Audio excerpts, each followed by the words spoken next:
The Joe Rogan Experience. It's got a trigger. You got a scope. Get the fuck out of here. Yeah, Daryl, Walking Dead. Yeah.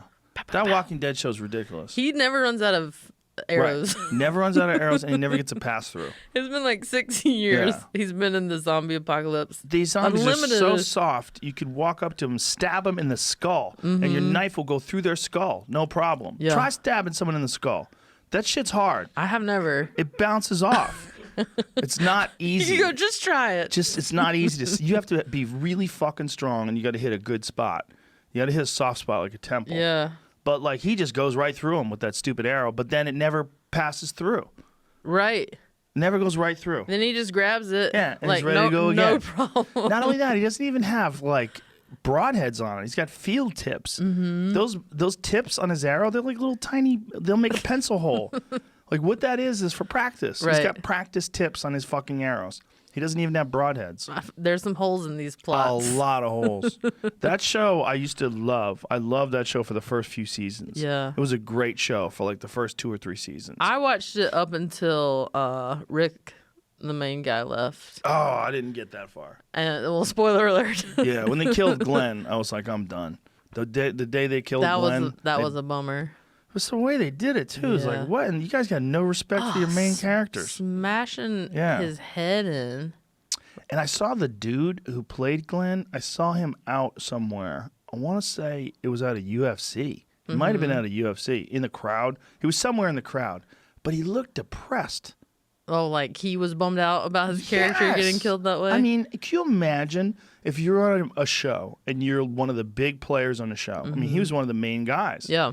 And one of the more interesting guys. And he's on this show for 5-6 years or whatever it was. And then one day they just baseball bat you. This new guy baseball bats you. So not only does this new guy on the show who's getting all the heat, but now he baseball bats you to death. Yeah. And then you're just out there in public and probably people are like mocking you on social media. If you're not smart, you read that shit and you feel all bummed out. And that was at the height of its success. You're like, I gotta go out now? I know. You can't wait till Rick leaves? Yeah. Well, once Rick left, it's dead, right? I mean, they've kept it going, but who's on it now? Is the chick with the sword still there? She was, but she's leaving soon. Then, like, what do you got? You got because nothing. his son's gone too. Rick's son, Carl. Yeah. My buddy Josh McDermott's on there. Yes, I know Josh real well. Eugene. Yeah, Josh was on the podcast like early on the show, like early, and we were like, "Dude, I can't believe you're on the fucking Walking Dead." I know. I knew Josh from way back in the day. Josh worked with me at the Tempe Improv. He was doing an open mic contest, I think on Wednesday or Thursday. And then we got in there early because we had to do radio back then. And Josh was on stage. He was really funny. And I said, hey, man, you want to work with us all week? Yeah. And he's like, fuck yeah. And so he worked with us all week. Oh, that's awesome. He's a good guy. Really good guy. And a lot of people, funny dude. Yeah, a lot of people don't know he started. I mean, that's his thing. He was a stand-up. Well, is he still doing stand-up? Not much. That sucks. Yeah, because he has to be in Atlanta so much. But he did like a play in New York. Ew. Ew. There he is. He could play Bill Hicks in a movie. Oh, yeah. If they ever do a Bill Hicks movie, especially with that haircut that they gave him. He'd be good. Oh, he'd be fucking perfect. But he kind of went off the radar a little bit because, that the fans are so fanatical that it was just like a lot on Instagram and social media, and it was too much, and he just went off all that stuff. Oh, did he really? Mm-hmm. That's not good once you're done, though.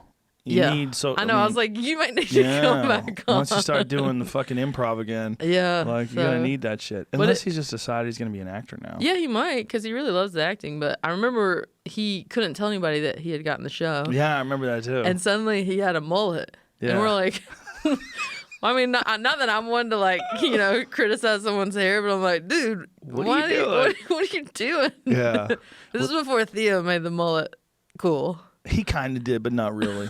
It's really just a punchline. He owns it, though. He owns it. He lives it. He is it.